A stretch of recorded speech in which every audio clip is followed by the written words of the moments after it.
বান্দি দুনিয়া জমিনে সামান্য যদি নেক কাজ করে থাকে, আমি আল্লাহ ওই নেক কাজের প্রতিদানটা দিয়ে দেব। জোরে বলুন সুবহানাল্লাহ। আল্লাহ আবার পরের আয়াতে বললেন, আমাইয়া আমাল মিসকালা যাররাতিন খায়রা শাররান ইয়ারা। বান্দা বান্দি যদি সামান্য খারাপ কাজ করে, মনে করে না এই কাজটা নিজ ইচ্ছায় করছি, হিসাব দিতে হবে না। সামান্য খারাপ কাজের হিসাবটা আল্লাহ দরবারে দিতে হবে। নিজেকে জিজ্ঞেস করুন, আপনি গাছের থেকে একা পড়েননি, আপনার কেউ সৃষ্টিকর্তা আছে। আপনি একা একা দুনিয়া আসেননি, আপনাকে কেউ প্রেরণ করেছে। ইচ্ছা মতো মন চায় মদ খাবো, ইচ্ছা মতো মন চায় গাঁজা খাবো, ইচ্ছা মতো মন চায় লটারি কাটবো, ইচ্ছা মতো মন চায় জেনা ব্যভিচার করবো। আল্লাহ পাক ইচ্ছা মতো চলার জন্য পাঠায়নি। হুকুম আমাদের উপরে আছে না নেই?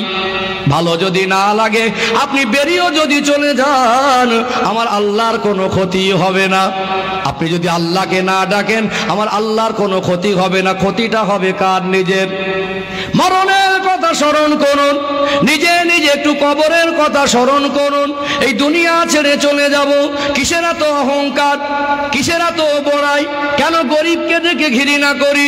আমরা মুসলমান ইমানদার। একজন রাজা যদি মরে যায়, ওই রাজাকে রাজ সিংহাসন থেকে নামানো হয়। গায়ে ছিল 10 লক্ষ টাকা দামের পরনে জামা, ওটাকে মরণের পরে খুলে ফেলা হবে। মাথায় যদি সোনার রাজ মুকুট পরানো থাকে, ওটাও খুলে ফেলা হবে। একজন ফকির যদি, ভিক্ষুক যদি, ভ্যান চালক আর জুতো সেলাই করা মানুষ, সে যদি ইমানদার হয়, মরণের পরে তার পরনের ছেঁড়া পাঞ্জাবিটাও খুলে ফেলা হবে। দুনিয়ার দামি দামি গোসলখানা, টাইলস বসানো, দামি দামি সাবান শ্যাম্পু রেডি করা থাকতো। ঠান্ডার সময় গিজারের গরম পানির ব্যবস্থা।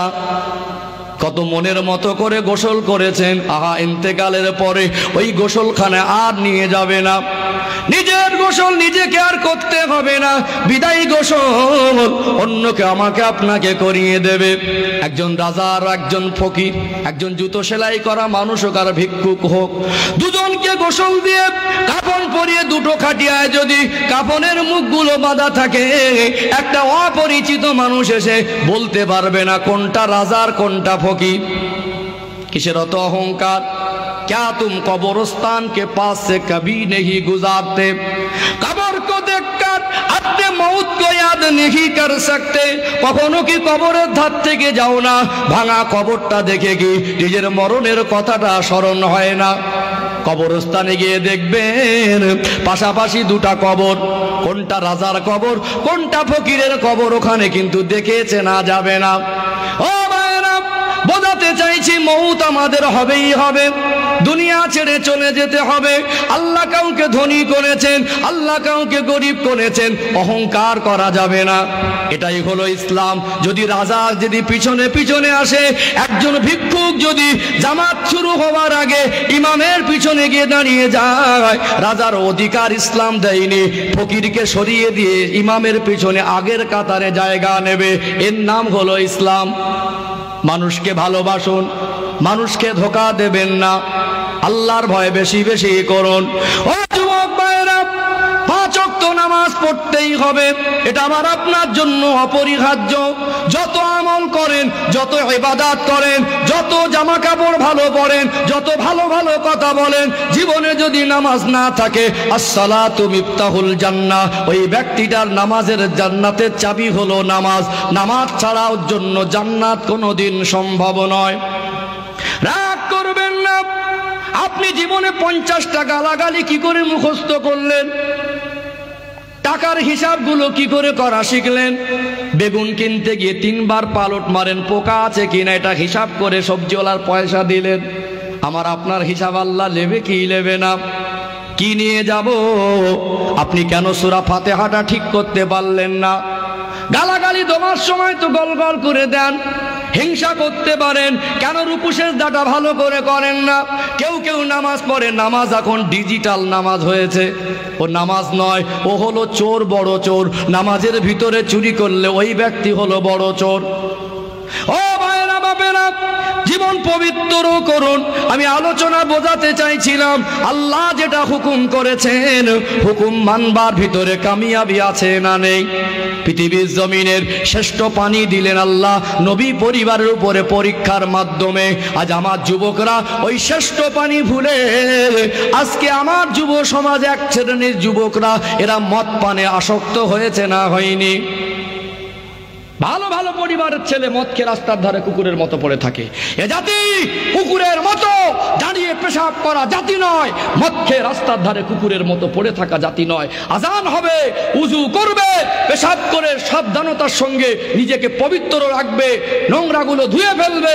পেশাব পায়খানার সময় সতর্কতা অবলম্বন করতে হয় না?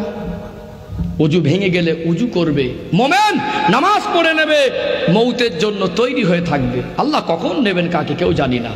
আল্লাহ আমি ফজর পড়েছি আলহামদুলিল্লাহ, আপনি যদি জোহরের আগে মৌত দেন নামাজি বান্দাদের দলভুক্ত হয়ে যাব। আল্লাহ জোহর পড়েছি, আপনি যদি মৌত দেন আসরের আগে আমি নামাজিদের দলভুক্ত হয়ে যাব। আল্লাহ আসর পড়েছি, মাগরিবের নামাজের আগে ইন্তেকাল হলে নামাজিদের দলভুক্ত। মোমেন মৌতকে ভয় পায় না, মোমেনের কাছে মৌত হলো, ইন্তেকাল হলো তোহফা। জোরে বলুন সুবহানাল্লাহ। কিন্তু আমরা মদ খেয়ে পড়ে আছি। ছেলেটা মরে গেছে, নাম আব্দুর রহিম, নাম আব্দুল সাত্তার, নাম আব্দুল গফ্ফার, নাম মোহাম্মদ উমুক, মোহাম্মদ তুমুক। নামটা দেখে মনে সত্যি একটা নাম, বলছে ছেলেটা মদ খেয়ে মরেছে। কষ্ট লাগে। কি গো যুবক ভাইরা, আল্লাহ পাক কি আমাদের মদ পান খাওয়ার জায়েজ করেছে না হারাম করেছে? কোনটা হারাম কোনটা হালাল সব জানি, নিজে নিজে ভাবুন। আল্লাহ বোঝা করে দেয়নি। এই বর্জন করার ভিতরে আল্লাহ যেটা নিষেধ করেছেন ওটাকে ছেড়ে দেওয়ার ভিতরে কামিয়াবি আছে। জোরে বলুন সুবহানাল্লাহ। 5 ওয়াক্ত নামাজ পড়ুন, আল্লাহর কাছে কেঁদে কেঁদে চোখের পানি ফেলুন। আল্লাহ দয়াময়, আপনি যেটা হুকুম করেছেন আমি পারবো, আল্লাহ আমাকে করার তৌফিক দেন। আমি একটা কথা না বললে নয়, বর্তমান সময় বলা দরকার আছে। ও যুবক ভাইরা, তোমার কানে কেন আজানের সময় হেডফোনে গান বাজে? আল্লাহ ডেকেছে ওই সময় তুমি কেন ফ্রি ফায়ারে ব্যস্ত থাকো? একটা ছেলে পেশাব করে পানি নেয় না, বাড়াবাড়ি করতে যেও না, ওলামাদের সম্মান করো। পেশাব করে পানি নেয় না, ওর ফোনে রিংটোন বেজে ওঠে একটা গান, ওই ছেলেটা বলছে জলসা দিয়ে কি হবে? ও যুবক মায়েরা, আব্বারা মায়েরা, যারা গাঁজা খাবার মধ্যে নেশায় আসক্ত হয়ে পড়েছ, আমার যুব সমাজকে দেখছি একদল যুবক ছেলে গাঁজা করে মিল বেশি। সারাদিন যেখানে থাকে সন্ধ্যাবেলা এক জায়গায় হয়। আজ গাঁজা খাওয়ার জন্য আল্লাহ দুনিয়ায় পাঠায়নি। বলতে চাইছিলাম আল্লাহ নবীদের উপরে আমাদের থেকে বড় বড় হুকুম করেছেন। আল্লাহ দয়াময়, নবী পরিবারের উপরে পরীক্ষা নিয়ে আল্লাহ শ্রেষ্ঠ পানি দিয়েছেন। ওই পানিটা আমাদের জন্য বরকতি পানি। আল্লাহর কাছে দোয়া করেন, আল্লাহ আজ থেকে গাঁজা খাবো না, আজ থেকে মদের গেলা সাথে তুলবো না। আপনি আমাকে কাবা ঘরের মেহমান করেন, আমি যেন গিয়ে নিজে হাতে করে আবে জমজমের পানি পান করতে পারি। চোখের পানি পেলে আল্লাহর কাছে দোয়া চাও, নিজে নিজের রাতের অন্ধকারে তাহাজ্জুদ পড়ে দোয়া চাও। আমার আল্লাহ যদি তোমার চোখের পানি কবুল করে, কাবা শরীফের মেহমান যদি হতে পারো, তোমার জন্য ওই শ্রেষ্ঠ পানি নিজে হাতে পান করা নসিবে কবুল হয়ে যাবে। জোরে বলুন সুবহানাল্লাহ। কিন্তু ওই চিন্তা 10 বছর হয়ে গেছে, একবারও আসেনি। মাসে 28 দিন মদ খেয়েছে, ওর উপরে আল্লাহ রহমত হবে না গজব হবে? মাসে 30 দিনই গাঁজা খেয়েছে, একবারও জবান থেকে আল্লাহ বলিনি ওর উপরে রহমত হবে না গজব হবে? ঘরে একটা মানুষ নামাজি না, ওই ঘরে রহমত হবে না গজব হবে? আল্লাহর কোনো বিধান আমাদের জন্য বোঝা নয়। বুঝতে পারছেন কি? একটা দৃষ্টান্ত দিয়েছি মা মারিয়াম আলাইহিস সালামের। কিছু বোঝা গেল? ওই হুকুমটা কঠিন ছিল না সহজ ছিল? অনেক কঠিন ছিল, কিন্তু আমাদের উপর আল্লাহ ওরকম কঠিন হুকুম একটাও দেয়নি। ও ভাই জানেরা, সোনার মানিক যুবকেরা, আব্বারা মায়েরা, কয়েক বছর অতিবাহিত হয়ে গেল। আল্লাহ আবার বললেন, আমার খালিল, আমার নবী ইব্রাহিম বিবি বাচ্চাকে রেখে এসেছিলেন, আপনি কি মায় জড়িয়ে গিয়েছিলেন? আর সেই ডাকে আসার পরে কি একেবারে ভুলে গেলেন? বলেন তো দেখি, বিবি বাচ্চার কথা মনে পড়বে কি পড়বে না? আল্লাহ আপনার হুকুম হয়নি। পুনরায় যখন গিয়ে বিবি বাচ্চার সঙ্গে মিলিত হলেন, এক পর্যায়ে গিয়ে দেখলেন যেটা বসবাসের অযোগ্য ছিল, আল্লাহ পাক ওই জায়গাতে পানির ব্যবস্থা করে দিয়ে বসবাসের যোগ্য করে দিয়ে ওই জায়গাটা একটা গ্রাম পল্লী, ওই জায়গাটা একটা আল্লাহ পাক ওই জায়গাতে এমন ব্যবস্থা করে দিয়েছিলেন দয়া করে মেহেরবানি করে, ওই জায়গাতে আল্লাহ পাক একটা আবাদ স্থল করে দিয়েছিলেন। জোরে বলুন কেন? সেই সময়ে ব্যবসায়ী কাফেলা নিয়ে যেত রাস্তার মাঝায়, একটু ক্লান্ত হয়ে যেত, পানি খুঁজতেন, একটু ছায়া খুঁজতেন, তাদের পশুগুলোকে যাদের পিঠে গাধা উট এই দুম্বা পশু নিয়ে যেত, মালামাল নিয়ে যেত, তাদের একটু পানি পান করাতো। কিন্তু ওই রাস্তা দিয়ে অতিক্রম করার পরে যখন পানি পেলেন আবে জমজমের সন্ধান, ওই পানি পান করার পরে বলতেন যে বহু পানি পান করেছি, এই পানির মতো সুস্বাদু পানি কোথাও পাইনি, আর এই পানিটা পান করলে শরীরটা ক্লান্ত থাকে, শরীর সবল আর সতেজ হয়ে ওঠে। জোরে বলুন সুবহানাল্লাহ। শ্রেষ্ঠ পানি উপলব্ধি করতেন ব্যবসায়ী কাফেলা, অনুভব করতেন অন্য কূপের পানি পান করায় পশুগুলো এত সবল হয় না, কিন্তু এই কূপের পানি পান করালে পশুগুলো সবল হয়ে ওঠে, সতেজ হয়ে ওঠে। জোরে বলুন। মানুষ আসতে থাকে, পানি হলে গাছপালা হবে, পানি হলে মানুষ থাকবে, পানি হলে খাদ্যর ব্যবস্থা হবে, লোকজন আসা যাওয়া আসা করলে একটা বসবাসের যোগ্য হবে। পুনরায় যখন বিবি বাচ্চাকে ফিরে পেলেন, একটা সময় যেখানে আবে জমজমের কূপ হলো, কিন্তু কাবা শরীফের ভিতটা ওখানে ওই অবস্থায় এখনও আছে। আল্লাহ পাক কি করলেন? ওখানে আবাদ করে দিলেন, বসবাসের যোগ্য জায়গা বানিয়ে দিলেন। পুনরায় ফিরে পেয়ে বিবি বাচ্চাকে নিয়ে একটু সুখে শান্তিতে দিন অতিবাহিত করছেন। তখন ইসমাইল আলাইহিস সালাম বড় হয়েছেন, কথা বলতে শিখেছেন, ভাষা বলতে শিখেছেন। তখন ইসমাইল আলাইহিস সালাম আব্বার সঙ্গে কথোপকথন করেন। ছোটবেলা যা মায়া ছিল, পুনরায় ফিরে পেয়ে মায়া একটু বেড়ে গেছে। আল্লাহর পরীক্ষা দেখুন, কত কঠিন পরীক্ষা। ও ভাই জানেরা, নদিয়া জেলার সোনার মানিক যুবকেরা, আব্বারা মায়েরা, পুনরায় ফিরে পেয়ে বাচ্চার মায় বেশি করে জড়িয়ে গেলেন। আল্লাহর খালিল, আল্লাহর দোস্ত এমনি নয়, আল্লাহ মানা কাকে বলে, আল্লাহর হুকুম মানা কাকে বলে গভীরভাবে উপলব্ধি করেন। রাতের বেলা আল্লাহ নবী হযরত ইব্রাহিম আলাইহিস সালাম ঘুমিয়ে রয়েছেন। ঘুমের মধ্যে স্বপ্ন দেখছেন, আমার দোস্ত আমার নবী ইব্রাহিম আপনি কুরবানি করুন। ঘুম ভেঙে গেল, উঠে বসে পড়লেন, ভাবতে লাগলেন কি স্বপ্ন দেখলাম আমি। আপনি স্বপ্ন দেখি কি দেখিনি, আমাদের স্বপ্ন সবটা সত্য নয়। অনেক সময় শয়তান স্বপ্ন দেখায়, স্বপ্নের মধ্যে অনেক উল্টাপাল্টা কিছু দেখি। কিছু কিছু স্বপ্ন আল্লাহ মোমেনকে ইশারা ইঙ্গিতে বোঝাতে চায়, সব স্বপ্ন মিথ্যা নয়। তবে কিছু কিছু স্বপ্ন থাকে আমাদের কাছে শয়তানি স্বপ্ন, মিথ্যা স্বপ্ন। আল্লাহ নবীদের স্বপ্ন দেখা আর আমাদের স্বপ্ন দেখা দুটো একেবারে এক নয়। আল্লাহ নবীদের স্বপ্নটা হলো এক প্রকারের ওহী। জোরে বলুন সুবহানাল্লাহ। স্বপ্ন দেখলেন, মনে মনে ভাবলেন কি স্বপ্ন দেখলাম, নিশ্চয় আমার উপরে কুরবানির হুকুম হয়েছে। কি কুরবানি করবেন? সকালে উঠে 100 উট কুরবানি করে দিলেন। আবার রাতের বেলা ঘুমিয়ে ঘুমিয়ে স্বপ্ন দেখছেন, হ্যাঁ আমার নবী ইব্রাহিম আপনি কুরবানি করুন। ঘুম ভেঙে গেল, ভাবতে লাগলেন আমার কুরবানি মনে হয় আল্লাহ পাকের দরবারে মঞ্জুর হয় নাই। আবার 100 উট কুরবানি করে দিলেন। আবার তৃতীয় রাতে ঘুমিয়ে গেলেন, ঘুমের মধ্যে আবার স্বপ্ন দেখছেন, একই স্বপ্ন, আমার নবী ইব্রাহিম আপনার সবথেকে প্রিয় সবথেকে দামি বস্তু দুনিয়ার মধ্যে ওই জিনিসটা কুরবানি করুন। উঠে বসে বললেন, ভাবতে লাগলেন সবথেকে প্রিয় কি বলুন তো দেখি, মানুষের জীবনে দুনিয়াবি সম্পদের ভিতরে সবথেকে দামি সম্পদ কি? ওটা হলো সন্তান। একটু বাস্তব ব্যাখ্যা দিলে ক্লিয়ার হয়ে যাবেন। একটা মানুষ 30 বছর জন খেটে রোজগার করে, ভ্যান চালিয়ে পরিশ্রমের পয়সা জমিয়ে ওই মানুষটা 10 কাঠা জমি কিনেছে। বাচ্চা অসুস্থ হয়ে যায়, একটাই মাত্র সন্তান, ডক্টর বলছে 5 লাখ টাকা লাগবে, এক্ষুনি অপারেশন করতে হবে। আব্বানির উপায় হয়ে গিয়ে ওই 30 বছর কষ্টে জমা করা পয়সার বিনিময়ে কিনা জমিটা বিক্রি করে কি করে না। অতএব জমির থেকে বাচ্চাটা অনেক দামি সম্পদ। অনেক সময় দেখবেন কষ্ট করে জমিয়ে রেখেছে 10,000 টাকা, ওই টাকাটা জমিয়েছে 3 বছর ধরে। ছেলে অসুস্থ হয়ে গেলে পরে ওই 3 বছরের কষ্টের বিনিময়ে জমা করা পয়সাটা খুশি মনে ডক্টরের কাছে চিকিৎসার জন্য তুলে দেয়। টাকার থেকে সন্তান বড়। আবার কেউ আছে নিজের সম্মানটুকু বোঝে, আত্মমর্যাদা বোধ আছে, ওই মানুষটা মানুষের কাছে বিপদে মুসিবতে পড়ে নিজের জন্য কোনোদিন হাত পাতেনি। ওই মানুষটা এতটা গরিব অসহায়, ডক্টর বলছে বড় বিমার হয়েছে, রোগ হয়েছে, টাকা প্রয়োজন, মাঝে মাঝে বাচ্চার জন্য আব্বা মা নিজের জন্য হাত পাতিনি, মানুষের দ্বারে দ্বারে গিয়ে ভিক্ষা করে কি করে না। নবী ইব্রাহিম আলাইহিস সালাম বুঝতে পারলেন আমার দুনিয়ার মধ্যে সব থেকে প্রিয়, সব থেকে দামি বস্তু যদি আল্লাহ কুরবানি করতে বলেন, ওটা অন্য কিছু নয়, ওটা অন্য কেউ নয়, ওটা হলো আমার কলিজার টুকরা বাচ্চা ইসমাইল। জোরে বলুন সুবহানাল্লাহ, আল্লাহু আকবার। নবী ইব্রাহিম আলাইহিস সালাম উপলব্ধি করছেন আমার বাচ্চার জবাই করার হুকুম হয়ে গেছে। আচ্ছা, এই হুকুমটা কি সভ্য সমাজের মানুষ এখন যদি আল্লাহ করতেন মেনে নিত? মানুষ এই হুকুমটাকে নিয়ে প্রচুর পরিমাণে সমালোচনা করত। ইমানদারের চিন্তা আলাদা, যারা আল্লাহকে মানে না তাদের চিন্তা আলাদা।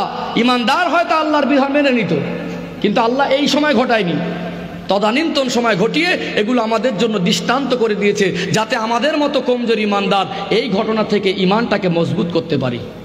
বাচ্চা কুরবানি করার হুকুম ছোট না বড়? একটা হুকুমকে আল্লাহ আমাদের এরকম কড়া করে দিয়েছে? আল্লাহ তো তার বান্দাদের উপরে, নবীর উপরে দিয়েছে, আমাদের উপর দিতে পারতেন, কিন্তু এরকম কঠিন হুকুম দেয়নি। সিদ্ধান্ত নিলেন কুরবানি করব। অনেক লম্বা ঘটনা, আমি ঘটনা বললে লম্বা করে বিস্তারিত বলে বলে 2 ঘন্টা 4 ঘন্টা বলতে পারবো। ঘটনা বলা উদ্দেশ্য নয়, আমি একটা দৃষ্টান্ত তুলে ধরে বোঝাতে চাইছি, জীবনের একটা অংশ তুলে ধরে। আম্মা জান হাজেরাত থেকে বাচ্চাকে সাজিয়ে বিদায় নিয়ে চলে যাচ্ছেন কোথায়? যেখানে মিনা ময়দান বর্তমান সময়।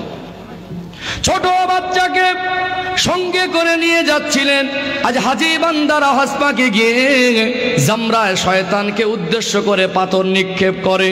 ওখানে শয়তান ধোঁকা দিয়েছিল, ওখানে পাথর ছোড়া হয়েছিল।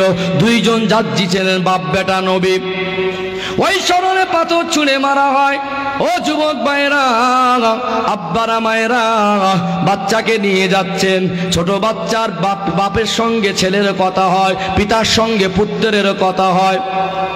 ছোট ছেলেটাকে আল্লাহ নবী ইব্রাহিম আলাইহিস সালাম বলছেন, আমার ছেলে, আমি স্বপ্নে দেখছি আমি যেন তোমাকে কুরবানি করছি, জবাই করছি।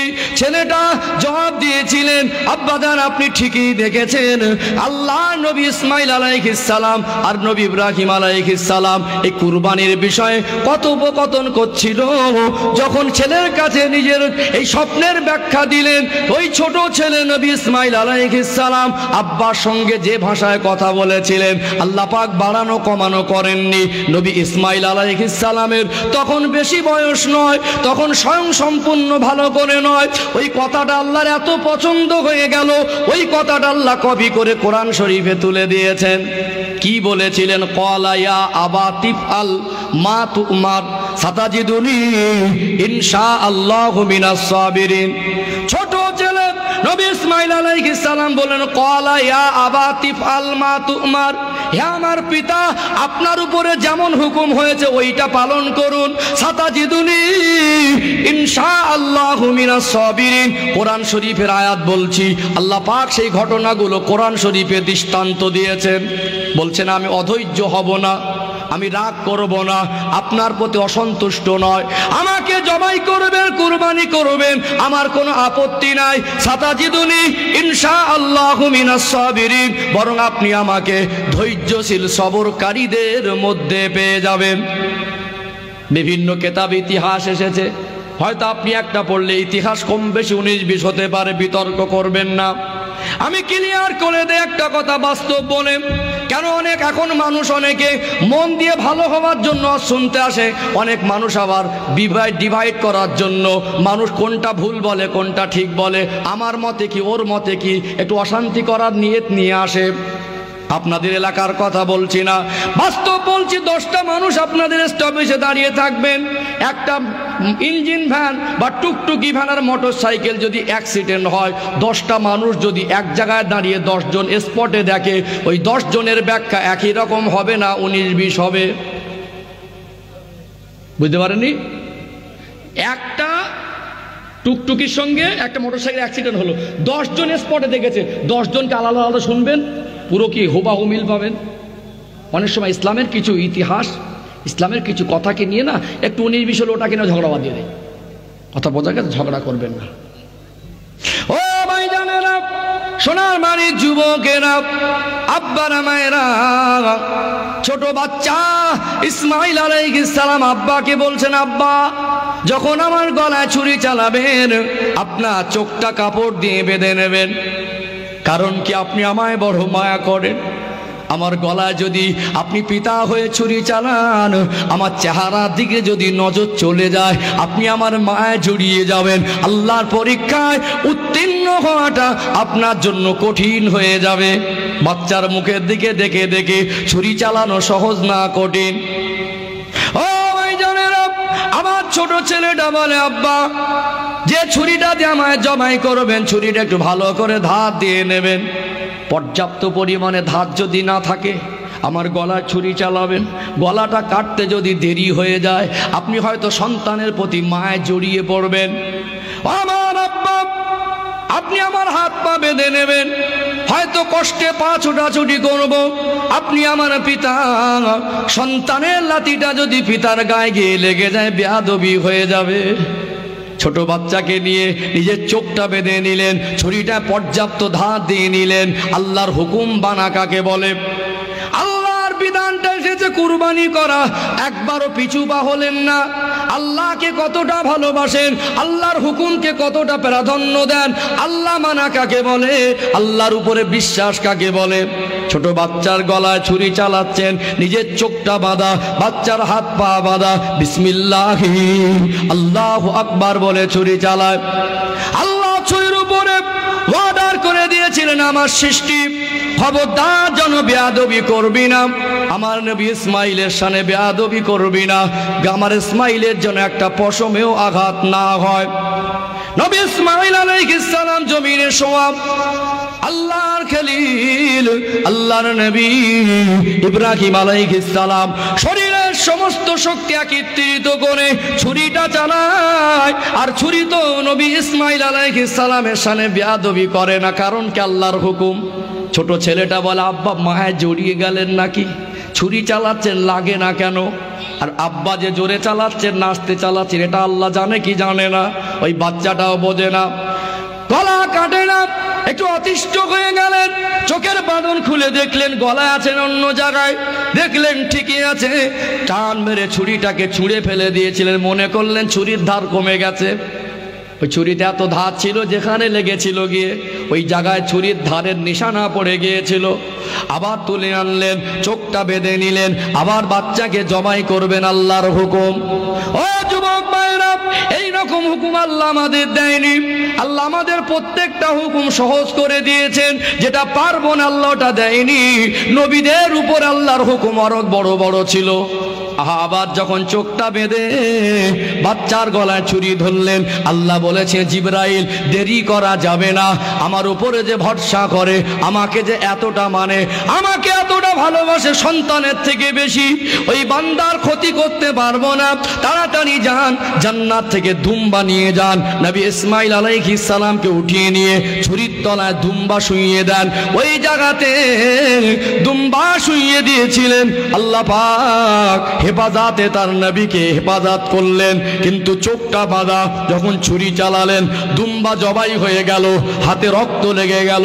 যতক্ষণ নবী ইব্রাহিম আলাইহিস সালামের চোখটা বাঁধা ছিল, মনে মনে করলেন, আমি আমার বাচ্চাকেই জবাই করেছি। কেন? চোখটা বাঁধা, হাতে রক্ত।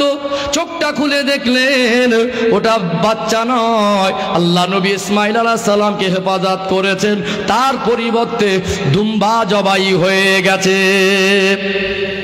কিছু বুঝতে পারলেন? আল্লাহর হুকুম কারুর কাছে সমালোচনা হলেও আল্লাহ পরবর্তীতে সমালোচনার ওর বাস্তবে ফলটা রাখেন না। আল্লাহর বান্দা অনেক মহব্বতের জিনিস। আল্লাহ বান্দাকে ধোঁকা দেয় না। আল্লাহর উপরে ভরসা করে আল্লাহর হুকুম মানলে ক্ষতি হয় না।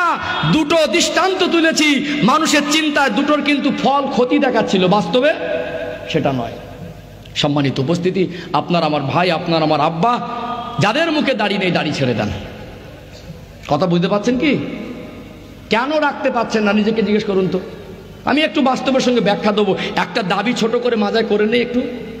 সব ঠিক আছেন তো নাকি? তাকবীর দান, লিল্লাহি তাকবীর। একটু তাকবীর দান, লিল্লাহি তাকবীর। নারায়ে তাকবীর, মাশাআল্লাহ মাশাআল্লাহ, আলহামদুলিল্লাহ। আল্লাহ কবুল করেন, বলেন আল্লাহুম্মা আমিন। এ মাহফিলকে আল্লাহ কবুল করেন, এই বসাকে আশাকে বলা সমানকে এর উপর আল্লাহ আমল করার তৌফিক দেন, সবটাই কবুল করেন, বলেন আল্লাহুম্মা আমিন। এই মাহফিলগুলো, মাদ্রাসাগুলো, মসজিদগুলো, ইসলামের ধর্মভিত্তিক যে কাজগুলো হয়, আসমান থেকে কি আল্লাহ ফারিস্তা মারফত টাকা পাঠায় না মানুষের মেহনতের কষ্টের পয়সার বিনিময় হয়? আমি খাস করে আজ আদায় করব না একটা দাবি, যদি নগদে পকেটে কিছু থাকে, কমিটির ছেলেকে রুমাল নিয়ে যাচ্ছে, দিলে অসুবিধা হবে নাকি? ভালো কাজে সহযোগিতা করেন। কুটুম আসলে কত টাকা বেরিয়ে যায়, যায় কি যায় না? জামাইবাবু আসলো 1000 টাকা, শ্বশুর বাজারে গেল কুলায় না, শ্বশুর বাড়ির থেকে কুটুম এসেছে, ওটা 1000 টাকায় কুলায় না। একটু করে কমিটির ছেলে রেডি আছে মনে হয়, একটু রুমাল ঘুরিয়ে নেন। একটু বলেছিলেন হালকা করে রুমাল ঘুরিয়ে নেন, একটু চাদর। হ্যাঁ, যাই হোক, যে কথা বলছিলাম, আল্লাহর বিধান যেটা পারবো না, আল্লাহ রকম বিধান আমাদেরকে দেয়নি। একটু বাস্তব প্র্যাকটিক্যালে বলি, যাদের দাড়ি নেই, যাদের দাড়ি নেই, একটু আমার দিকে খেয়াল করুন। আছে যাদের, তারাও খেয়াল করুন, নেই তারাও খেয়াল করুন। আমি একটু সলিড অফ করবো, দেখবেন সলিড অফ করবো, 1 মিনিট অফ করবো, একবার সুবহানাল্লাহ জোরে বলতে হবে, পারবেন সবাই ইনশাআল্লাহ? এই দেখেন একটা সলিড অফ, দেখেন বাস্তবে প্রমাণ করি। ও ভাই জানেন না, সোনার মানি যুবকের আব্বারা মায়েরা, কিয়ামতের দিনটা হবে বড় কঠিন দিন। ওই দিনে ময়দানে মাশরে আল্লাহ পাক বান্দা বান্দির বিচার করবে। দিনটা কঠিন হবে না সহজ হবে? নবীর যারা আশেক হবে, আমার নবীর যারা দেওয়ানা হবে, আমার নবীর যারা পাগল হবে, নবীর যারা ভালোবাসার উম্মত হবে, আল্লাহ তাদের কষ্টে রাখবেন না। আল্লাহ পাক তাদের জন্য আরশে আজিমের নিচে ছায়ার ব্যবস্থা করে রাখবেন। জোরে বলেন সুবহানাল্লাহ। এই সুবহানাল্লাহর ভাব এমন হয়, শ্রোতাগুলো আমি উপলব্ধি করি উপর থেকে বসে, মনে মনে করে হুজুর এই অবস্থা আমার জন্যই করেছে। 60 বছর বয়স হলো, নবীর সুন্নাতটুকু মুখে জায়গা দিতে পারলাম না, নবীর আশেক বলে প্রমাণিত হব তো? হক কথা বলে যাই, সত্য কথাটা বলা দরকার আছে। আপনারা বসে শুনছেন, আপনাদেরও হিসাব হবে। আমি রবিউল ইসলাম এখানে উপরে বসে বলছি, আমারও হিসাব হবে। আমি বলনেওয়ালা, আপনার শুননেওয়ালা, বলনেওয়ালার হিসেবটা বেশি কড়া করে হবে। ধোকা দিতে আসিনি, ধোকা দিয়ে যাব না, কষ্ট দিতে আসিনি, দুঃখ দেওয়া উদ্দেশ্য নয়, বাস্তব বলছি। 365 দিন ধরে জলসা দেবেন, বছরে 365 দিন সকাল থেকে সন্ধ্যা পর্যন্ত বসে বসে শুনবেন, সন্ধ্যা থেকে সকাল পর্যন্ত বসে বসে শুনবেন। যদি মরণের আগ পর্যন্ত 40 বছর 50 বছর দাড়িটা না নিয়ে যেতে পারেন, নবীর ভালোবাসার উম্মত প্রমাণিত করতে পারবেন না।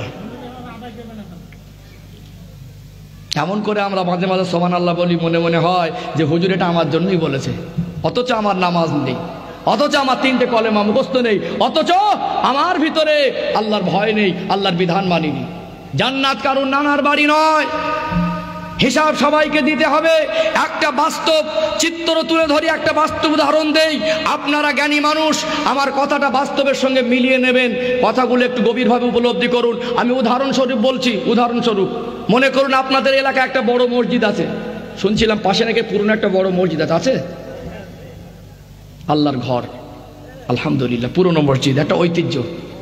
যাই হোক, মনে করুন ওই মসজিদটা যে পরিমাণে বড়, ওর থেকে আরো যদি 5 গুণ বড় হতো আরো ভালো হতো। এলাকার মানুষের সব এরকম একটা বড় মসজিদ আছে কোথাও। এখন সেই মসজিদটা মনে করেন আপনাদের এই যেখানে প্যান্ডেল হয়েছে, এখানে একটা বড় মসজিদ।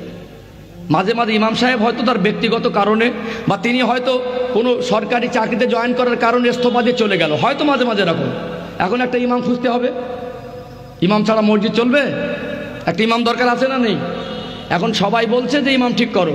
ইমাম সাহেবের ইন্টারভিউগুলো হয় বেশিরভাগ জুমার দিনে, এলাকার লোকেরা দাবি থাকে, যদিও অত জরুরি না, যোগ্য ব্যক্তি একটু শোনাবোঝা করলে, যাচাই করলে, পরীক্ষা নিরীক্ষা করলে হয়ে যায়। তারপরেও এলাকার মানুষের সান্ত্বনা দেওয়ার জন্য কমিটি একটা পদক্ষেপ গ্রহণ করে, জুমার দিন এসে একটু জুমার নামাজটা পড়ান। এটাই হয় সাধারণত আমাদের পরিবেশে।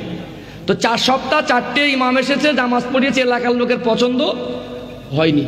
এলাকার লোক একটু কমিটির উপরে রেগে গেছে, বলছে এত বড় মসজিদ 1 মাস হয়ে গেল একটা ইমাম ঠিক হয় না, কমিটি একটু চাপে পড়বে কি পড়বে না? কমিটি একজন বলছে, এই দেখ এলাকার লোক কিন্তু রেগে যাচ্ছে, একটা যা হোক ব্যবস্থা আমাদের করতে হবে। তো বলছে আমার একটা যোগাযোগ আছে, খুব বড় ইমাম, খুব সুন্দর নাম করা লোক, ওকে ডাকি। তাহলে ঠিক আছে, এই সপ্তাহে যেন এমন একটা লোককে ডাক যেন এলাকার লোক যেন না রাগে, ঠিক হয়ে যায়। সবাই সকাল সকাল মসজিদে এসেছেন, সারা মহল্লার গ্রামের লোক, সারা এলাকার লোক। ইমামের চেহারা কেমন, সুর কেমন, ভঙ্গি কেমন সব দেখবে। খুতবার সময় ইমাম সাহেব খুতবা দিতে উঠেছে, সবাই দেখছে মসজিদ ঝলঝল করছে। কারুর আল্লাহ দাড়ি দেয়নি, উঠিনি, আলাদা। দাড়ি ওঠার পরে চেঁচে দিলে খোঁচা খোঁচা বার হলে বোঝা যায় কি যায় না। লোকটা দাড়ি চাচা মানুষ।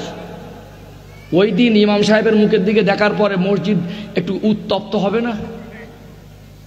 3 সেকেন্ড থেকে 5 সেকেন্ড পরে দেখা যাবে কে যে কাকে বলছে আর কে কার কথা শুনছে বোঝা যাবে না। কিছু কিছু মুরব্বী বলবে, সময় যদি থাকে পাশের এলাকায় গিয়ে জুমার নামাজটা অন্তত পড়ি। এ কোথার থেকে লোক, সাধারণ লোক ইমাম ধরে নিয়েছে, মুখে দাঁড়িয়ে এর পিছনে নামাজ পড়ে কি হবে? আবার কেউ কেউ বলবে বাড়ি গিয়ে জোহরের নামাজ পড়বো, তাও আছে এর পিছনে নামাজ পড়বো না। ওটা আলাদা কথা, একটা দৃষ্টিকটু লাগবে। যত মানুষ যারা থাকবেন, ওই দাড়ি চাচা ব্যক্তিকে দেখে ভালো লাগবে না খারাপ লাগবে? খারাপ লাগবে তো। মোটামুটি মসজিদে কথাবার্তা খুব জোর জোর হবে। এখন আমার প্রশ্ন, যিনি নামাজ পড়াতে দাঁড় করানো হবে, যাকে তার যে দাড়ি চাচা থাকে, ওই মানুষটা যদি মুসলমান হয়, ও যে নবীর উম্মাত, আপনি আলাদা নবীর উম্মাত না সেই নবীর উম্মাত? উনি যে আল্লাহর বান্দা, আপনি সেই আল্লাহর বান্দা না আপনার জন্য অন্য কোনো খোদা আছে? একই আল্লাহর বান্দা, ওনার উপরে যা বিধান আপনার উপরে তাই বিধান। একটা দাড়ি চাচা মানুষকে জুমার দিনে মেম্বারে দাঁড় করিয়ে দিলে যদি সবার অত খারাপ লাগে, ওনার উপরে যে বিধান আপনার উপরে সেই বিধান। 3 সেকেন্ড সহ্য হচ্ছে না, আপনার মুখে 30 বছর 40 বছর নেই। ওইখানে বেশি খারাপ লাগা দরকার ছিল, নিজের কাছে নিজের বেশি খারাপ লাগা দরকার ছিল। কি গো? ওই লোকটার মুখে নেই, সবার খারাপ লেগেছে, যার মতো যে ইচ্ছা মতো বলছেন। আপনার ছেলের মুখে নেই, খারাপটা তো বেশি লাগা দরকার ছিল। আপনার আব্বার মুখে নেই, খারাপ বেশি লাগা দরকার ছিল। আপনার ভাইয়ের মুখে নেই, খারাপটা তো বেশি লাগা দরকার ছিল। খারাপ লাগলো কই? চাদরটা গেছে, একটু মন খুলে দেন, যতটুকু পকেটে আছে। আমার কথা কি বুঝতে পারছেন? তাহলে আমাদের বিবেকটা আমরা রেখেছি না নিজে শেষ করে ফেলেছি? অনেকে বলে, একটা প্রবাদ বাক্য আছে, পাগলে নাকি নিজের ভালো বোঝে। আমরা যে কি পাগল আমার বুঝে আসে না, শ্যান পাগল সেজেছি। ভালো হন। আল্লাহ ইচ্ছা মতো জীবন যাপন করার জন্য পাঠাননি, হিসাব দিতে হবে। কি করছি, টোটাল জীবনে কোন পথে উপার্জন করেছি, কোন পথে ব্যয় করেছি, টোটাল জীবনের সময়টা কিভাবে অতিবাহিত করেছি, আল্লাহর কাছে হিসাব দিতে হবে কি হবে না? মানুষ চালাক বেশি।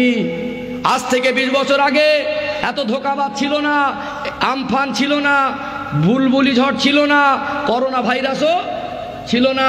আগেকার মানুষের অভাব ছিল, স্বভাব নষ্ট হয়নি। বলেছিল আমার ওই জমিটা তোকে বিক্রি করব, কত নিবি? বলছে 500 টাকা। 500 টাকা দিয়েছিল। আজ বিছানা সজ্জা, মৌতের বিছানায় শুয়ে আজ মুমূর্ষ অবস্থায় রয়েছে। লোকটা কঠিন রোগে আক্রান্ত হয়েছে। লোকটা সেই সময় 500 টাকায় 1 বিঘে জমি নিয়েছিল, দলিল করা হয়নি, জায়গাটার দাম আজ 5 লাখ। এসে কানে কানে বলছে, ভাই তুমি মরে গেলে মনে হয় ছেলেরা দখল করে নেবে, জমিটা তো সেই সময় অভাবে রেজিস্ট্রি করা হয়নি, কি হবে? লোকটা বিছানায় শুয়ে বলেছিল, আমি থুতু ফেললে চাটিনি, তোকে দিয়েছি, আমি ওটা তোকে দিয়েই দিয়েছি, ডেট ঠিক করে এই অবস্থায় গিয়ে লিখে দেবো। লিখে দেয়, কথা ঠিক না ভুল? এরকম ইমানদার আছে না নেই? কিছু কিছু মানুষ আছে চেহারা ভালো, লোকটা যখন বেই বাড়িতে গেছে, বেই বাড়ি পর্যন্ত সেজে সুজে গেছে, জামা ভালো, কথাবার্তারা ভালো, মার্কেটে গেছে, ওই ওনার বেই পরিচয় দিচ্ছে, এটা আমার বেই, খুব ভদ্রলোক। লোকটার কথাবার্তা শুনে মনে হবে মানুষ না, আসমান থেকে ফেরেশতা নাজিল হয়েছে। 1 জমি 2 বার বিক্রি করা মালো। একজনকে জমি বিক্রি করেছে, আবার আর একজনকে বলেছে জমি বিক্রি করবে, 1 জমি 2 বার দলিল করে দিয়েছে। কি ঘটছে না ঘটে না? ধোঁকাবাজ বেশি হয়ে গেছি, চিটিংবাজি বেশি হয়ে গেছি, মানুষকে ঠকানো যাবে না। আব্বা হয়ে অসুস্থ অবস্থায় একটা ছেলেকে জমি বেশি লিখে দিতে পারবেন না, একটা মেয়েকে জমি লিখে দিতে পারবেন না। শেষ বয়সে অনেক আব্বা আছে দেখবেন, বিছানা সজ্জা, ওই বাপটা এমন সময় একটা কঠিন গোনার কাজ করে যাচ্ছে, 2টো ছেলে 2টো মেয়ে, 2টো ছেলের নামে জমিগুলো সব লিখে দিয়ে চলে গেছে। জন্ম দিলেন 4টেকে, কোন অধিকারে 2টোকে লিখে দিলেন? অনেক ভাই আছে আমার সমাজে দেখবেন, আব্বা অসুস্থ, এমনি কেউ খোঁজ খবর নেয় না, ছেলেটা খুব ভালোবাসতে লাগলো, ডাক্তার দেখাতে নিয়ে যাওয়ার নাম করে রাস্তার ধারে ভালো জমিটা নিজের নামে। হারাম, কঠোর হারাম হবে। আপনার ভাইকে আপনি ভাই হয়ে বঞ্চিত করতে পারেন না, এটা আপনার জন্য হারাম। মনে মনে করছে যে হিসাব দিতে হবে না, মরতে হবে কি হবে না? ও ভাই জানেরা, সোনার মানিক যুবকেরা, আব্বারা মায়েরা, কোরআন শরীফের 15 নম্বর পারা 18 নম্বর পৃষ্ঠা হিফজ কোরআনে, সূরার নাম সূরাতু আল কাহাফ, আয়াত নাম্বার 49।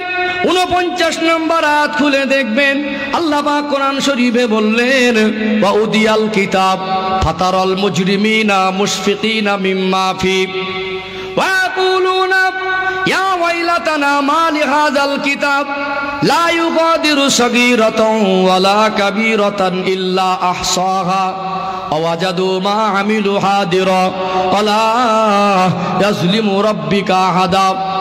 আল্লাহ পাক কোরআন শরীফে বললেন ওদিয়াল কিতাব, কিয়ামতের দিনে ময়দানে মাশরে বান্দা বান্দি জীবনে যে আমল করেছে, কি নেক কাজ আর কি বদ কাজ, তার আমলনামা পেশ করে দেব। ফাতারাল মুজরিমিনা মুশফিকিনা মিম্মা ফি, ওই দিন পাপী পাপিষ্ঠ অপরাধী দিগকে আতঙ্কগ্রস্ত দেখা যাবে।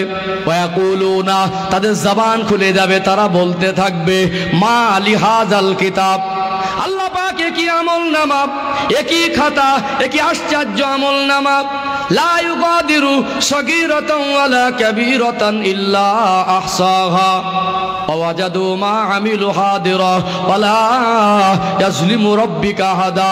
আল্লাহ পাক তার নামায়ে আমল সামনে পেশ করে দেবে, তারা বলবে আল্লাহ কি আশ্চর্য খাতা, ছোট থেকে ছোট, বড় থেকে বড়, যা করেছিলাম হুবাহু সব লেখা আছে।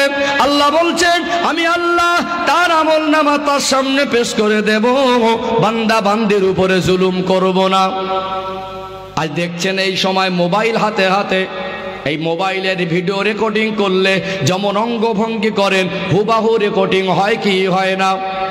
দুনিয়ার মানুষের তৈরি মোবাইলে ক্যামেরা যদি মানুষের অঙ্গভঙ্গি তার জীবনের চলাফেরা রেকর্ড করে রাখা যেতে পারে, দুনিয়ার মানুষের তৈরি মেমোরি হার্ড ডিস্কে যদি স্টোরিতে রাখা যেতে পারে, আমার আল্লাহ কি পারেন না?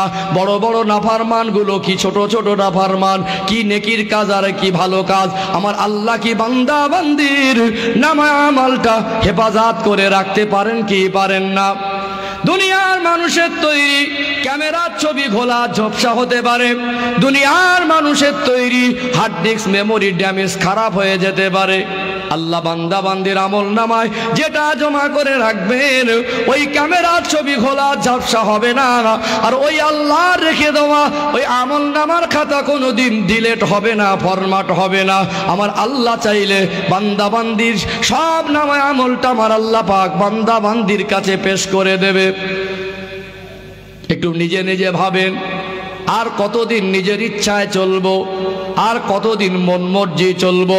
ছেলের ভিতরে ইসলাম এসে গেলে আব্বার গলা ধাক্কা দেবে না, স্ত্রীর উপরে স্ত্রীর ভিতরে ইসলাম এসে গেলে স্বামীর হক ফাঁকি দেবে না, স্বামীর ভিতরে ইসলাম এসে গেলে স্ত্রীকে রেখে অন্য জায়গায় প্রেম ভালোবাসা করবে না।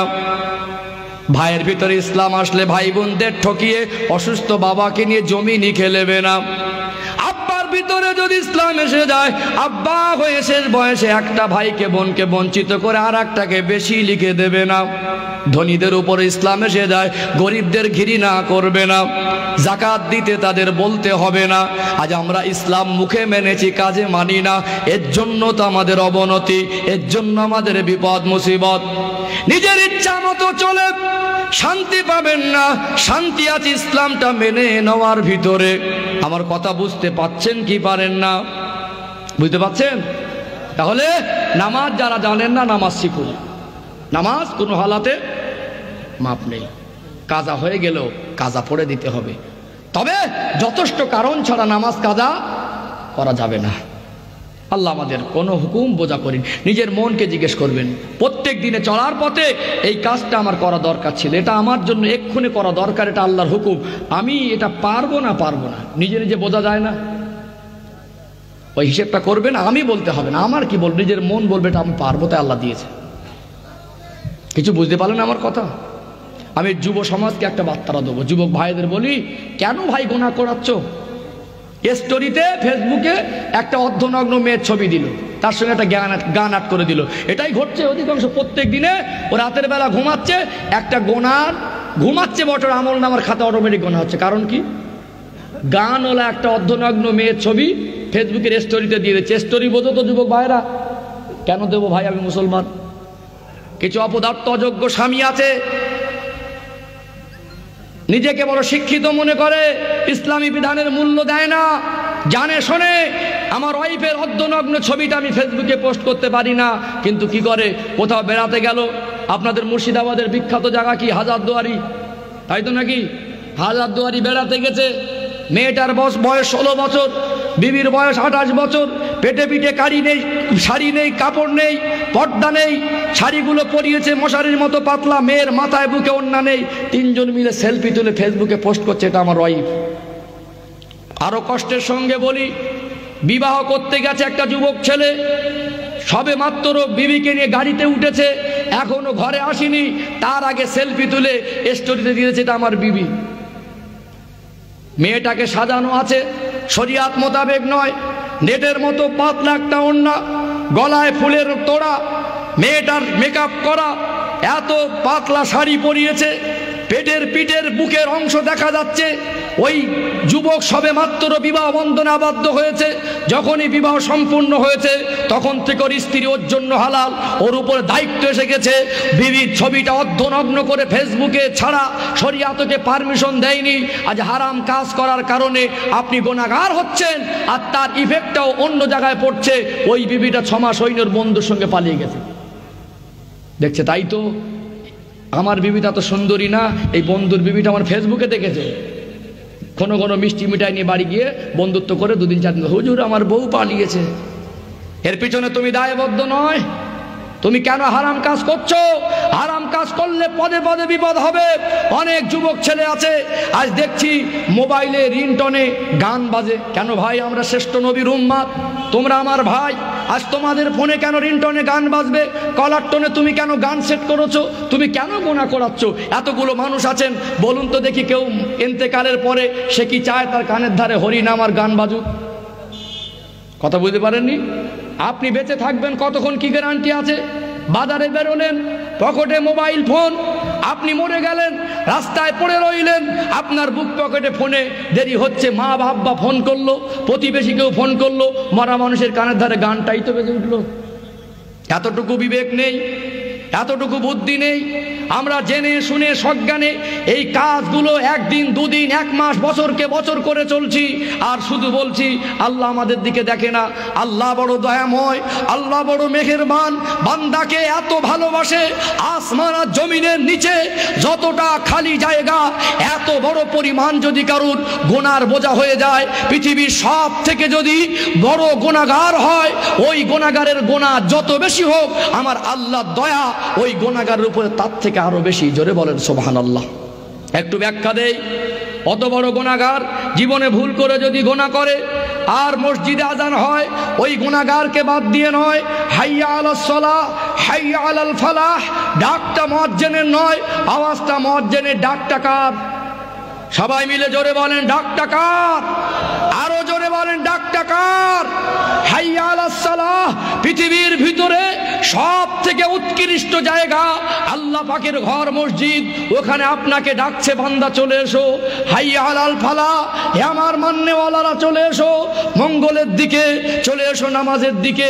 কে গুনাহগার? কার পাহাড় পরিমাণ গুনাহ? ওই বান্দা ভুল করে অন্যায় করেছে, ওই গুনাহগার যদি মনে করে ভালো হব, নামাজি হব, তওবা করব, প্রতিজ্ঞাবদ্ধ হব, আর গুনাহ করব না, হাইয়া আলাস সালাহ ডাক শুনে, আজানের আওয়াজ শুনে যদি মসজিদে যায়, শরিয়াত কোন ইমাম, কোন মুক্তাদি, দুনিয়ার কোন মসজিদের কমিটি, কোন মুতাল্লিকে পারমিশন দেয়নি, গুনাহগার আসছে বলে ওকে ঘাড় ধাক্কা দিয়ে বের করে দাও। গুনাহগারের জন্য খোলা, নেককারের জন্য খোলা মসজিদের দরজায় আজানের পরে তালা মারার পারমিশন আল্লাহ কাউকেই দেয়নি। গুনাহগারও চলে যাবে, আল্লাহর কাছে মাথা নত করে দেবে, তওবায় নাসুহা করে নেবে, আমার আল্লাহ তার জীবনের গুনাহ মাফ করে দিয়ে রহমতের কোলে টেনে নেবে। জোরে বলুন, একটু মন খুলে বলেন না সুবহানাল্লাহ। সবাই মিলে উচ্চ আওয়াজে বলেন না সুবহানাল্লাহ। আল্লাহু আকবার। আমার আল্লাহর এত দয়া, আমার আল্লাহ বান্দাকে এত ভালোবাসে, তারপরেও আজান হচ্ছে বিড়ি টানছি। কি গো, আজান হচ্ছে, বাজারে বসে মার্কেটে বসে খৈনি ডলছি, নামাজে যাইনি। মাথা নত করুন আল্লাহর কাছে। কেন অভাবে পড়ে, কেন অনাটনে পড়ে বন্ধনের ব্যাংকের লোনের দ্বারস্থ হলেন? আল্লাহর উপর ঈমান রাখুন। ঈমান আনুন মা হাজরার মতো, ঈমানদার হন নবী ইব্রাহিম আলাইহিস সালামের মতো। আল্লাহকে মানা কাকে বলে, আল্লাহর উপরে বিশ্বাস স্থাপন কাকে বলে, পৃথিবীর মানুষের জন্য দৃষ্টান্ত। আল্লাহকে এতটা মেনেছে, আমার আল্লাহর এতটা পছন্দ হয়ে গেছে, আল্লাহ ওগুলো আমাদের জন্য দৃষ্টান্ত করে দিয়েছেন। যেদিন মায়ের গর্ভে ছিলাম সেদিন আমার আল্লাহ আমাকে মা নারীর সঙ্গে কানেকশন করে খাইয়েছিল। মা হসপিটালের বেডে, অপারেশন থিয়েটারে, ওটি রুমে মাকে ডক্টর সিজার করছে। মা মনে মনে করছে দুনিয়া ছেড়ে হয়তো চলে যাব, বাচ্চা দুনিয়ায় আসবে। মানুষের তৈরি শক্ত খাবার ক্ষমতা তার ছিল না। ওই বাচ্চা মায়ের গর্ভে থেকে ডাক্তার পেটের থেকে টেনে উপরে বার করছে, তার আগে আমার আল্লাহ বাচ্চার রুজিটা মার স্থানে দিয়েছে। জোরে বলুন। আল্লাহকে বলবেন, আল্লাহ আমার সামান্য বিপদ, একটু অর্থের প্রয়োজন, এর জন্য আপনি যেখানে হারাম করেছেন আমি বন্ধনের ব্যাংকের দ্বারস্থ হতে পারি না, ওটা তো আপনি নিষেধ করেছেন। আল্লাহ আমি আপনাকে মেনেছি, আপনার হুকুম আমি অমান্য করতে পারবো না। আপনাকে ভয় করি আল্লাহ, আপনার প্রতি বিশ্বাস করি। আল্লাহ কত কাফের, কত মুশরিক, কত মুনাফিক, আল্লাহ কত নাদান, তারা আপনাকে মানে না, তাদের আপনি খাওয়াচ্ছেন। রাস্তায় কত কুকুর ঘরে তারা খেয়ে বেঁচে আছে, হাজার হাজার পাখি আছে তারা খেয়ে বেঁচে আছে, সাগর মহাসাগরে বড় বড় মাছ আছে তারা খেয়ে বেঁচে আছে। আল্লাহ আমার বৃদ্ধ বাবা মা, আমার ছোট ছোট বাচ্চা, আল্লাহ আমার ঘরে একটু অভাব, আমি হারাম কাজ তো করতে পারবো না, আমাকে রুজির ব্যবস্থা করে দেন। খোদার কসম 5 বার নামাজ পড়ুন, আল্লাহর কাছে চোখের পানি ফেলুন, দুঃখ বেদনা কষ্ট চাওয়া পাওয়া আল্লাহর কাছে তুলে ধরুন। যে বান্দার মাথা 5 বার নত হবে, আল্লাহর কাছে প্রকৃত সেজদা দেনেওয়ালা হয়ে যাবে, আমার আল্লাহ ওই ব্যক্তির মাথাটা পৃথিবীর কাছে উঁচু করে দেবে। জোরে বলেন। কিছু বুঝতে পারছেন কি? আলোচনা অসুবিধা হলো নাকি? কষ্ট পেলেন নাকি? তাহলে আমি বোঝাতে চেয়েছিলাম কি, আল্লাহ বলেছেন পরিপূর্ণ ইসলামের মধ্যে চলে এসো। এর অর্থ হলো আমাদের উপরে আল্লাহ যে বিধান এসেছে, মানার যে তরিকা পদ্ধতি আমার নবী দেখিয়ে দিয়ে গেছেন কি জানেন? সুন্নাত তরিকায় জীবন তৈরি করতে হবে। আল্লাহ যেটা আদেশ সেটা আমার উপরে আছে, আমরা আপ্রাণ চেষ্টা করব মেনে চলার। বোঝা গেল কি? মানার ভিতরে কামিয়াবি আছে। আমাদের উপরে যে কটা হুকুম এসেছে একটাও বোঝা ভারী নয়, যেটা পারবো না আল্লাহ হুকুম করিনি। অতএব করছি না বদমাইশি, বোন ভালো করেন, দাড়ি ছেড়ে দেন, মিথ্যা বর্জন করেন, পেশাব করে পানি নেন। আজ ক্যারাম বোর্ড খেলেন 8 ঘন্টা, মাজায় ব্যথা হয় না। চায়ের দোকানে গিয়ে মুসলমানের পিছনে কাঁটি মারেন, তখন অসুবিধা হয় না। মসজিদে গেলে শিরায় ব্যথা, গেরোয় ব্যথা, হাড়ে ব্যথা, মাজায় ব্যথা, কোমরে ব্যথা, সব ব্যথা চাগায়। কথা বুঝতে পারেননি? আল্লাহর কাছে কাঁদুন, জামাতে নামাজ পড়ুন, বিবিদের প্রতি ভালোবাসা দিয়ে মোহাব্বত দিয়ে বোঝান, বাচ্চাদেরকে খেয়াল রাখুন, ঘরের পরিবেশ ঠিক করুন। দেখবেন আমরা যখন আল্লাহর বিধান মেনে চলবো, আল্লাহ রহমত দয়া আমাদের উপরে বর্ষিত হবে। একটা শেষ উদাহরণ দেই। আজ কেন মুসলমানের উপরেই বিপদ মুসিবত, কেন চক্রান্ত? এটা নতুন কিছু নয়, দুনিয়া শুরু থেকে ছিল, আজও আছে, কিয়ামত পর্যন্ত থাকবে। এর ভিতরে যারা প্রকৃত ঈমানদার, আল্লাহ তাদের হেফাজত করবে। মনে করুন একটা রোড থেকে যাচ্ছেন, 10 কিলোমিটারের ভিতরে ওই রোডে এতটা খালি জায়গা, কোনো ঘর বাড়ি নেই। 5 কিলোমিটার গেলেন, মিডিল পয়েন্টে একটা বিশ্রাম ঘর আছে। দেখলেন ওয়েদারটা এমন, এত পরিমাণে মেঘাচ্ছন্ন হয়ে এসেছে আর বিদ্যুৎ চমকাচ্ছে, মনে হচ্ছে একটা খুব জোরে ঝড় উঠতে পারে আর বৃষ্টি আসতে পারে। মোটর সাইকেল নিয়ে একা ওই ফাঁকা জায়গায় একটু ঘাবড়ে যাওয়াটাই স্বাভাবিক, একটু ভয় ভয় হয়। বিদ্যুৎ চমকাচ্ছে, অন্ধকার হয়ে এসেছে, ডান দিক বাম দিক তাকিয়ে দেখলেন শুধু খালি ময়দান, ঘর বাড়ি নেই, মানুষজন কেউ নেই, একটা বিশ্রাম ঘর আছে। আপনার উচিত কি হবে? ওই পরিস্থিতিতে অন্তত ওখানে একটুখানি বিশ্রাম নেই, মাথা গুজে জোর করে চলে গেলেন। কিছুটা যাওয়ার পরে বৃষ্টি আসলো, ভিজে গেলেন, বিদ্যুৎ চমকালো, এত ঝড় উঠেছে, গাড়িটা কাত হয়ে পড়ে গেল নিজের পার উপরে। বিপদটা কি? আল্লাহ আপনাকে জোর করে দিয়েছে না নিজের বিপদ নিজে ডেকে নিলেন? আমরা কিছু কাজ করি আল্লাহকে ভুলে নিজে মাতব্বারি করে। একটা হারাম, একটা হালাল। হারাম হলো আরবি শব্দ, যার বাংলা মানে হলো নিষিদ্ধ।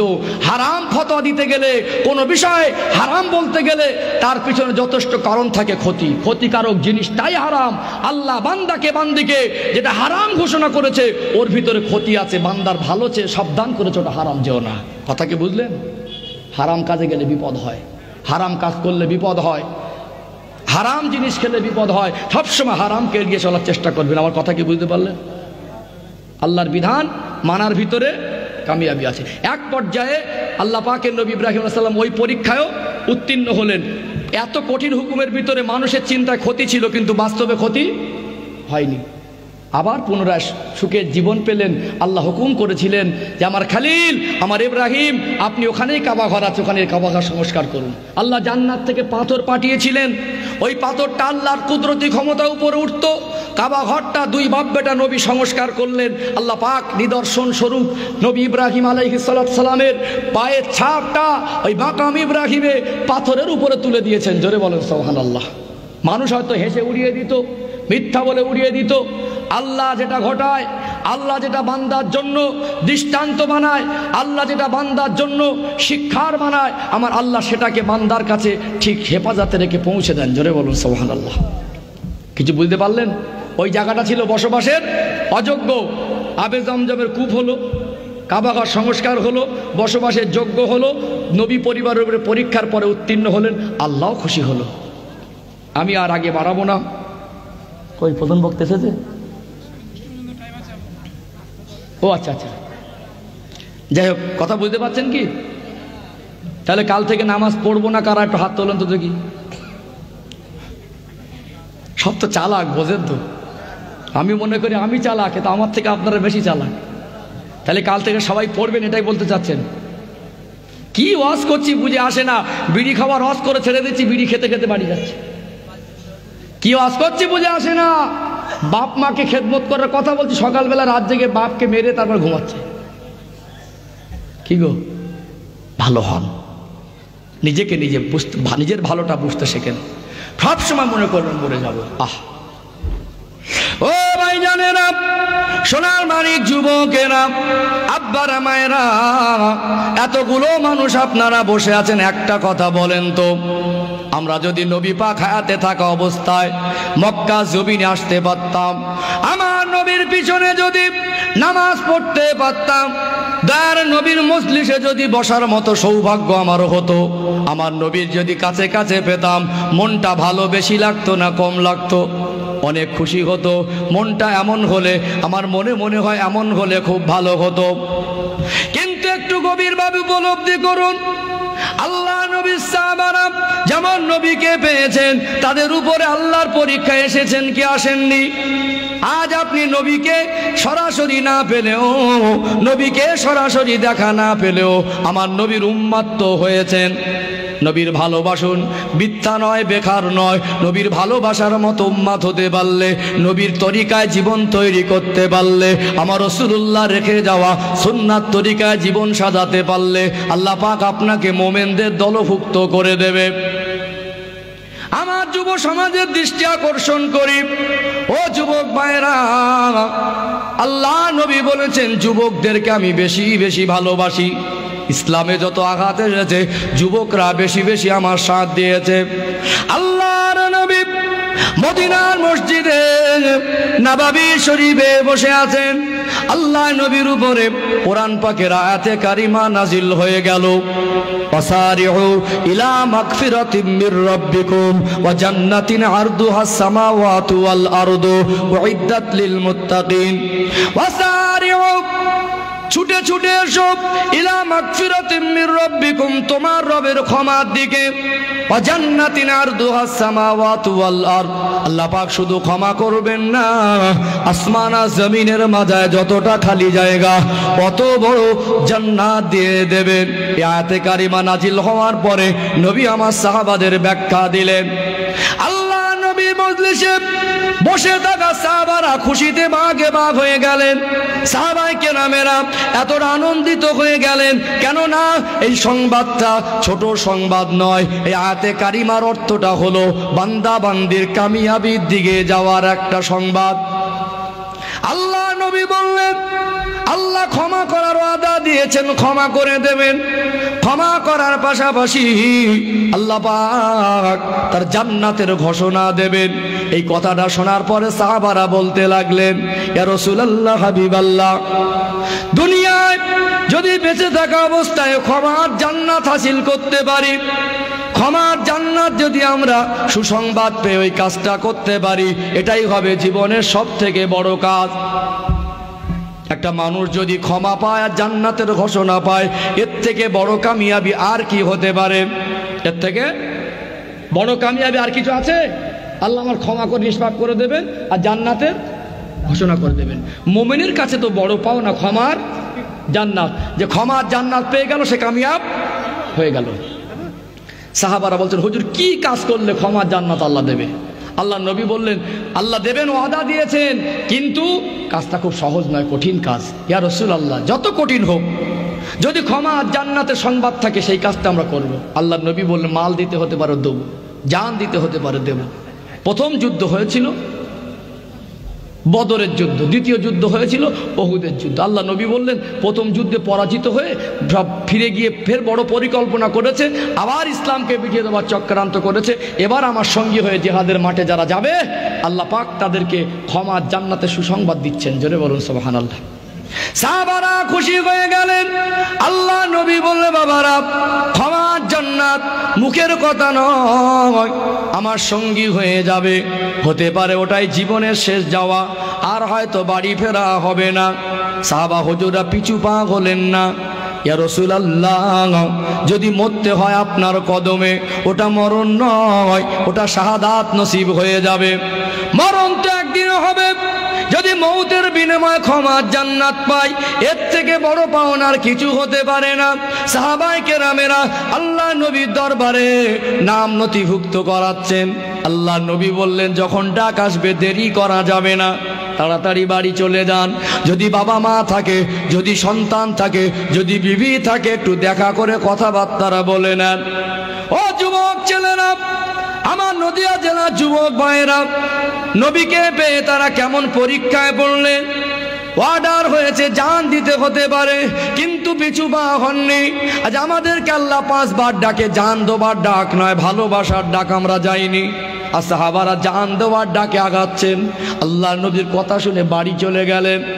মায়ের সামনে দাঁড়িয়ে গেলেন, মা, ও আম্মা জান, বিদায় দেন, বিদায় দেন। আল্লাহ নবীর সঙ্গী হয়ে যাব, ইসলামের জন্য যাব, কোরআনের জন্য যাব, আল্লাহকে সন্তুষ্ট করার জন্য যাব। হয়তো আর ফিরে আসা হবে না। আল্লাহ নবী আমাদেরকে সুসংবাদ দিয়েছেন, ক্ষমার জান্নাত নসিবে কবুল হয়ে যাবে।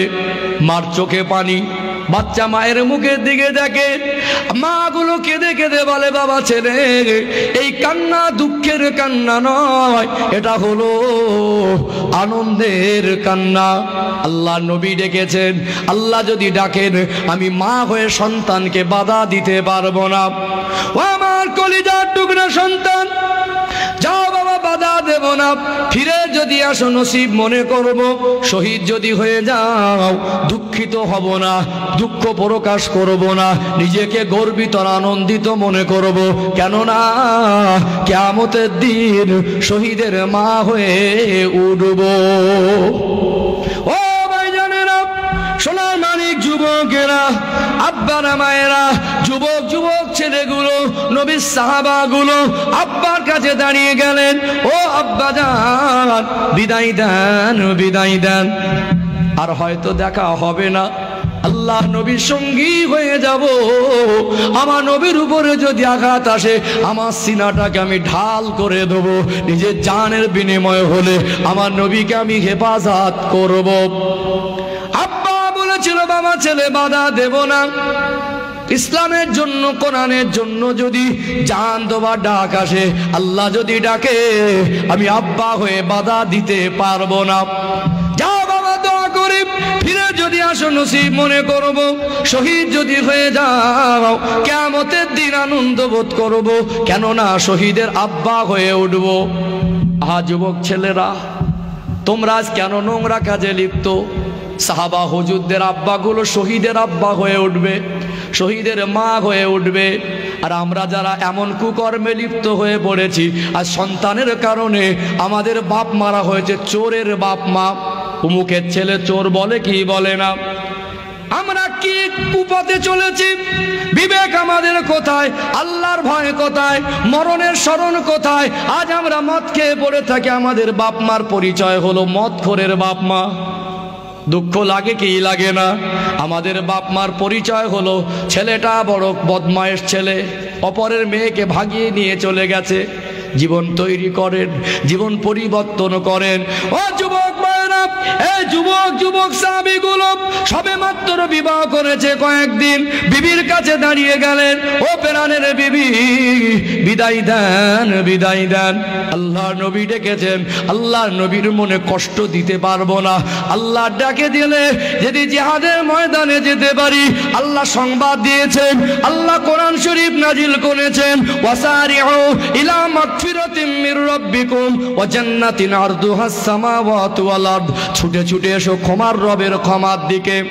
আল্লাহ শুধু ক্ষমা করবেন না, আসমান আর জমিনের মাঝায় যত বড় খালি জায়গা অত বড় জান্নাত দিয়ে দেবে। বিবির কাছে বিদায় নিতে যায়, বিবিগুলো স্বামীর হাতটা ধরে। স্বামীরা মনে মনে করে হয়তো বিবি আমাকে বাধা দেবে, আপত্তি করবে। চোখে পানি এসে যায় প্রাণের স্বামী, জীবনে বড় আশা শখ শান্তি করেছিলাম। স্বামী হলো মেয়েদের জীবনের বড় সাহারা, স্বামী হলো মেয়েদের জীবনে বড় আশ্রয়। শেষে খেলে বাকি জীবনটা পার করব। কয়েকদিন হলো আমার বিবাহ হলো, আপনাকে ধরেছি বাধা দেব বলে নয়, একটু আমার সামনে দাঁড়ান, আমি কলিজা ভরে আপনার চেহারাটা ভালো করে দেখে নেই। কেননা কিয়ামতের দিনে আমার শহীদ স্বামীকে যেন কোটি কোটি মানুষের ভিতরে দেখে চিনতে পেরে যায়। নবী পাকের সঙ্গী হয়ে গেলেন। ঘরে ছোট ছোট বাচ্চা, বড় বড় খেজুরের বাগান, অর্থ জমা করা, একদিকে বাপ মা, যুবক ছেলেগুলো, কয়েকদিনের সুন্দরী সুন্দরী বেবি। কার জন্য তাদের ত্যাগ ছিল? তাদের যেমন সাহাবা ছিলেন, নবীর দরবারে বসেছিলেন, তাদের উপরে হুকুমটা ছোট না বড়? তাদের জান দেওয়ার হুকুম এসে গেল, তারা চলে গেলেন। আল্লাহ নবীর উপরে তীরের বর্ষণ হয়। আমি ঘটনা বিস্তারিত বলছি না, ঈমান যাতে মজবুত হয় দৃষ্টান্ত তুলে ধরছে। আল্লাহ নবীর উপরে তীরের আঘাত দেখে যুবকগুলো সিনাটাকে ঢাল করে দেয়, আল্লাহ নবীর কদমে পড়ে যায়। গোটা শরীরে 10টা 20টা করে তীরের আঘাত লেগে যায়। আল্লাহ নবীর সামনে পড়ে শাহাদাত বরণ করে। আল্লাহ নবীর সামনে যারা ছিল কয়েকজন শহীদ হয়ে গেল। দূর থেকে দেখছেন আল্লাহ নবীর উপরে আঘাত আসছে। ওই সাহাবীগুলো একটু ভয়ে, দুনিয়াদারির চিন্তায়, বিবির দিকে তাকিয়ে, বাচ্চার মায়ায়, আব্বা মার কথা মনে করে, দুনিয়া সম্পদের কথা মনে করে একটু পিছু পা হয়ে অন্য সাহাবীদের ভিড়ের মাঝে পালাতে পারতেন। কে কার দিকে দেখবে? ক্ষমার জান্নাতটা হাসিল করা উদ্দেশ্য। কেউ বলে না, কেউ ডাকে না, দূরে থেকে দেখছে নবীর সাহাবারা সামনে ছিলেন শহীদ। দূরে থেকে পাগলের মতো ছুটে এসে সিনাটাকে ঢাল করে দেয়, আল্লাহর নবীর কদমে পড়ে শাহাদাত বরণ করেন।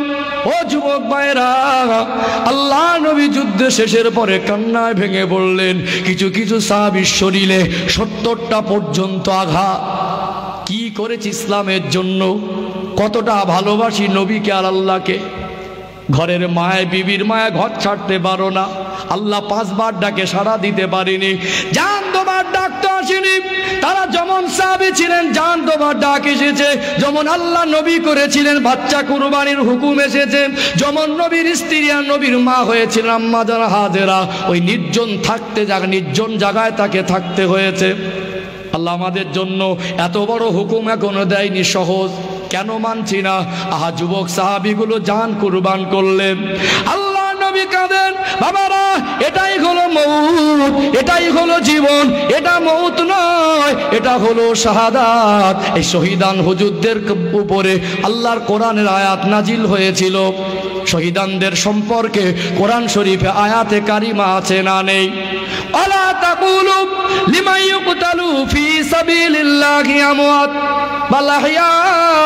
আল্লাহ কোরআন শরীফে বললে, যারা আমার জন্য, কোরআনের জন্য, আমার হাবিবের জন্য, ইসলামের জন্য আল্লাহ রাস্তায় জান কুরবান করে, ওরা মরা নয়। ওদের মরা বলো না, বাল আহইয়া, আমি আল্লাহ ঘোষণা দিচ্ছি ওরা হলো জীবিত। একে বলে জীবন তৈরি, একে বলে আল্লাহ মানা, একে বলে নবী মানা। জানটুকু কুরবান করলেন, বিনিময় তাদের লকাব হলো সাহাবা, তারা শহীদ। আমরা নবী সাহাবা হলে খুব ভালো হতো, মনে মনে হয় কি গো, সাহাবা না হলে তো